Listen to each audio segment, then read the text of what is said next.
week's episode of Dragon Ball Super! It's finally time for the final round of the Zen Exhibition match, and Goku does battle with the strongest member of the Trio de Dangers, Bergamo the Crusher. As if that weren't exciting enough, we actually get the official tournament rules for the upcoming Tournament of Power, and it comes with a really big twist. And it gets even better. A surprise opponent appears at the end of the episode to oppose Goku. The Tournament of Power is going to be an absolute battle royale. This is something that I did not see coming. I thought we were just going to go through the standard tournament rules, where we had a bracket, fighters going down the list, fighting against one another, sunrise, sunset. That is not happening. We are going to have a massive free-for-all between 8 different universes on a massive fighting arena.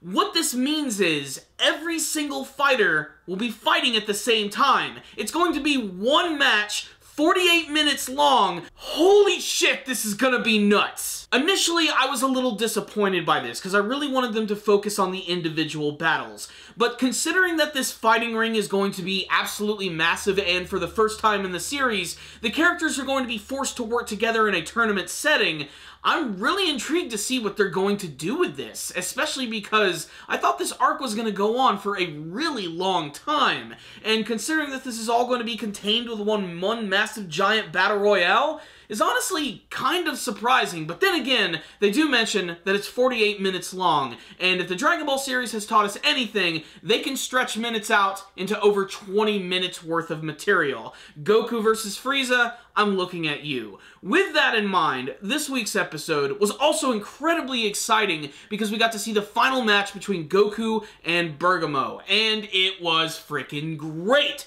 Continuing in the tradition of the last 2 episodes by having some pretty stellar animation, and some of the best fighting choreography that I've actually seen from the series, especially in the initial scuffle between Goku and Bergamo. I watched that one scene a couple of times with them just trading blows with one another, and the fluidity behind it was just freaking great. And it's going to be a fantastic preview before we get to this battle royale, because it also has a couple of rules which are pretty interesting, but more on that later. First, let's talk about the battle between Goku and Bergamo. I just want to say that it doesn't disappoint, and it totally gives me these vibes of Goku fighting Piccolo Jr. at the very end of Dragon Ball. The reason I say that is because Bergamo has this gimmick where whenever he gets punched or hit by a big attack, he's able to absorb that power and transform into a much larger version of himself, and then transfer that power into his fists to basically send that power right back at his opponents. And Goku basically just sees this as an excuse to see how strong he is at this point. He pulls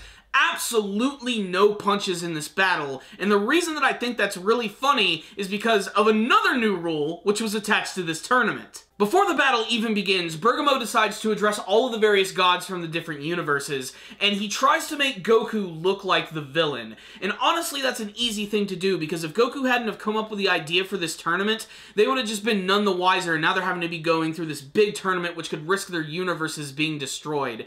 And Bergamo did something even more surprising. He asked Zeno that if he was able to win this match, would he actually resign destroying all the various universes? And Zeno is completely okay with this. So, in many ways, it would have been better for Bergamo to win, as he would have saved the entire universe and all of existence, but because Goku is Goku and he doesn't want to lose a battle, and the fact that if he tries to hold back, they're just going to destroy everything, he has no choice but to go full throttle, and that's basically what Goku does throughout this battle. The first half, like I said, they're trading blows. It looks really freaking awesome. Right after that, though, when Bergamo starts to transform into a giant and hit him with all of these ki blasts and punch him, he starts to have kind of an upper hand. But eventually he gets so big that he moves a lot slower, and Goku is able to outmaneuver him as well as hide behind his massive body. And this is when Goku just decides to just kick it up to 11. He goes to Super Saiyan, then he goes to Super Saiyan God, and then he gilds the freaking Lily by literally going freaking Kaioken and just destroying Bergamo with a massive Kamehameha blast, which just erupts in the ring and looks absolutely gorgeous. Of course, Bergamo is defeated and Goku is the winner, but I really love the fact that even after all of this, even seeing his abilities, Bergamo still considers him kind of a bad guy and is calling him out and that he's going to threaten to get back at him in this big tournament, which, like I said, has now transformed into a battle royale, especially with some interesting rules attached to it. They're not going to be able to fly. That's a pretty big freaking deal for the series, and it's gonna sort of like even out things a little bit, and I think bring it back to the old school ways of Dragon Ball, where only a few characters in the series actually knew how to fly. I believe Tien was the very first character in the series to demonstrate these abilities, if you don't want to count Puar. But still, I think this is a really interesting idea. This way they can focus more on the actual combat, on the hand-to-hand combat, which I honestly think is one of the most cool things about Dragon Ball. You know, Ki blasts are awesome, big destruction, it looks really pretty. I love watching dudes get jacked in the face. Just freaking punched, destroyed, jaws broken, kicks all up in your grill. That's what I love about freaking Dragon Ball. And they demonstrated that in this episode with that initial scuffle between Bergamo and Goku. It just looked so damn awesome. You can really tell that the animators are getting excited about animating Dragon Ball again, and that's really damn cool. So, Zen Exhibition match is over, we're getting ready to have this big tournament, and everything seems like it's gonna be all hunky-dory. That is until Toppo, the warrior from Universe 11 and member of the frickin' Pride Troopers, decides to jump in, revealing himself as this massive being with a giant bushy mustache who is out to fight for freedom. He now considers Goku a villain and an obstacle in his way, so he decides he's going to take him out, which means we're going to get a surprise battle in next week's episode, Goku versus Toppo. Place your bets. So what's the rundown on this week's episode of Dragon Ball Super? Another fantastic one right here, done with some pretty great animation, especially in the first half of the episode. So damn satisfying. I will say that I think that Goku had the easiest match out of every single character. You could argue that Majin Buu didn't really even have to try at all. Gohan is really the one who struggled the most, and a lot of that had to do with Lavender's poison abilities. But Bergamo had an ability that Goku has worked with before. You know, he's fought against Piccolo, who's transformed into a giant. He's fought against giant freaking transformed Saiyans. He knows how to take advantage of beings who are a lot larger than him, and that's exactly what he did in this episode. I just thought it was a little insane when he decided to use Kaioken and use that attack against Bergamo, which somehow did not destroy him. It is worth mentioning, however, that this guy could take a lot of damage from just about every single form that Goku could dish out. I mean, once he became a Super Saiyan God, that's when things changed around. And when Goku became that Super Saiyan God and just wowed all of the gods there in front of him, that was a fantastic moment. That's when they realized, oh shit, we need to start collecting our best fighters now. We are screwed. And not only that, they have a personal vendetta against him now because Bergamo painted him to be the villain. So now they're all going to be aiming for Goku's head. That's actually what led to Toppo jumping in at the very end of the episode. He's a member of some sort of Ginyu Force-esque group, which is basically, I'm guessing, a more heroic version of them. He even does ridiculous poses. His actual design, too, is just strange. I don't even really know how to describe it outside of just being a really big, beefy dude with a ridiculous, like, jumpsuit outfit. He kind of looks like a Goron from the Zelda games. Maybe I'm just saying that because I've been playing way too much Breath of the Wild. What I will say is, I can't wait to see what he's all about, and I really hope that he's going to be a surprising character. There is that chance that Goku might actually lose in the next episode, and of course, that would be a great stepping stone for him to push himself even farther, to introduce someone who's actually more powerful than him, or might even have an ability that could trump him, as the next fight might have no restrictions on it whatsoever. This is not a tournament anymore. This is simply just a one-on-one battle. And going back to the tournament again, a couple of other rules: you're not allowed to kill your opponent. I'm glad and kind of mad that they included this rule. One, I'm glad because now I know that some of my favorite characters aren't going to die. It's kind of pointless considering the universes are going to be destroyed, period.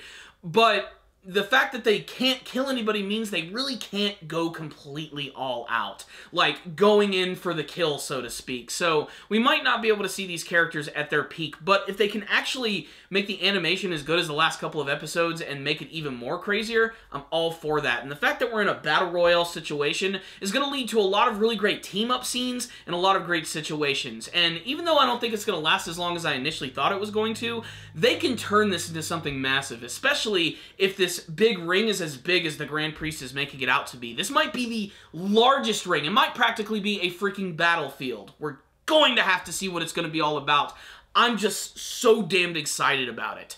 This week's episode was great. Bergamo was a really cool fighter. I love the design of his character. Kind of like a ninja wolf. That's sort of the vibes that I get from him. And I just love the overall look of his powers when he's powering up. With Goku's fists all over his chest and then they slowly get absorbed and he puts the power into his glowing hands. I just think that looks really damn awesome. All of the new fighters so far have been incredibly entertaining and have all had really unique techniques. So my expectations are very high for what they're actually going to do with this tournament right here.